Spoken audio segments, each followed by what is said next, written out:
Alright guys, I know, new setup, new everything, but we should really talk about the new MIUI 11 because it has some new drastic changes that has drastically improved performance, smoothness, and convenience for all of your Xiaomi users out there. So let's go ahead and talk about it. Comparing the two side by side, on my left I have the MIUI 10 and this is the MIUI 11. So you can see on the old UI you can slide to the left to get the camera app open. But on the new one, you have to slide from the bottom right. And as soon as you open it, there's immediate lag to the camera. Did you guys see that? Let's try it again. See that lag? I really hope they can address this with the update sometime soon because it's quite annoying.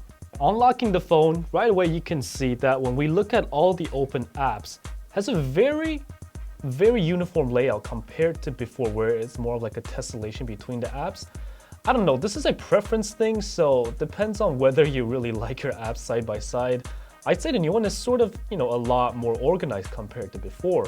Also, one of the other bigger changes that a lot of users really liked is that the different themes now are all free compared to before. You got a bunch of different illustrated themes, you got some anime themes, some cool, minimalistic different shapes kind of themes, so it's kind of nice to have all of these. Not really sure what's happening with themes outside of China though, but in China at least the users all get to apply some kind of a great theme to their smartphones. Another new change that's happening with the new Mi 11 is that the new Notes app has a new tasks function, sort of like the Reminders app on iOS, but it supports voice recognition when it's in Chinese only, so that's why you're seeing all these random things right now. But let's try it in Chinese, let me see. 今天要去买一瓶可乐. Yeah, see, it's pretty well done. And also you can choose to type whatever you want to do again. Over here. Vet for cats, let's say. Ah, cool. Okay. And also right here, when you tap on the settings and use task toolbox, it'll show up on your desktop where you can put it out right away and add or delete any tasks that you haven't done yet, which is really great.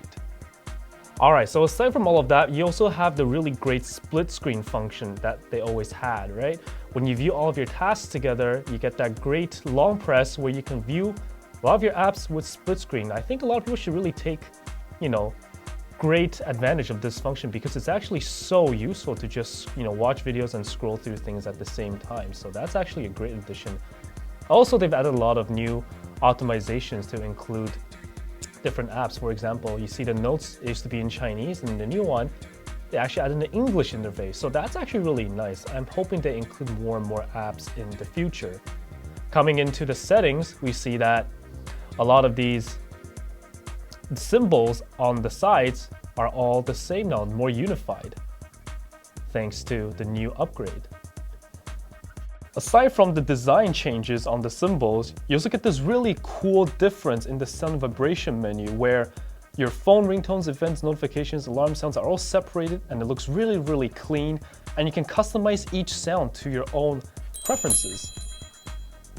I think it's pretty great, so you know what sound is for which notification.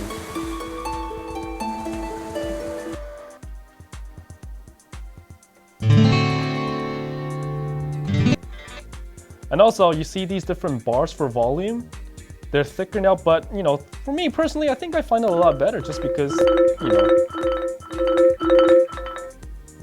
Also, coming into the lock screen, you can see that in the Ambient Display and lock screen menu, there's a thing you can turn on where it says Ambient Display, and you can customize whatever you want to display on your lock screen with lots of different customizations available. So it's actually kind of cool. They're making like a more personalized experience for every user on their phone. See, look, even just a simple lock screen like this has a lot of different ways to customize. We've seen this on OnePlus where you can have like display message on your lock screen, so it's kind of cool that Xiaomi is adding it too. And in display, I like the fact that their new font has a very adjustable, thickness to it. I mean, this might not seem like a lot for a lot of you, but for people who are maybe in their 50s or 60s and need to wear reading glasses, this is actually a fantastic add-on that I wish a lot of manufacturers would really do because it caters to a lot of more people. Also, coming down to the last but my favorite thing is in battery performance, where back then we only had a battery saver mode where it doesn't really show you anything, but now you have a battery saver and ultra battery saver where you clearly see how much battery you would get when you turn on that mode. For example, you see how in ultra battery, we see that 278 hours remaining. If you turn that on, your phone will automatically go into a crazy battery saving mode. And it'll probably lock a few functions. But besides that, you can also customize to add a few of the apps that you use the most often to it. So you can still have some customizability to it. But still, this is a fantastic experience because look at that, 278 hours remaining. This is a very impressive add-on that I really hope other manufacturers do as well. So yeah, guys, that's about it with the new MIUI. I thought it deserved more to be talked about because, we talked a lot about iPhones and the new iOS 13, but no one really gave Xiaomi the credit because they actually did a really, really good job, as you guys saw, with the new UI updates. So that's about it for the UI. Hope you guys really liked it. Thanks for watching, guys, and I will see you guys later.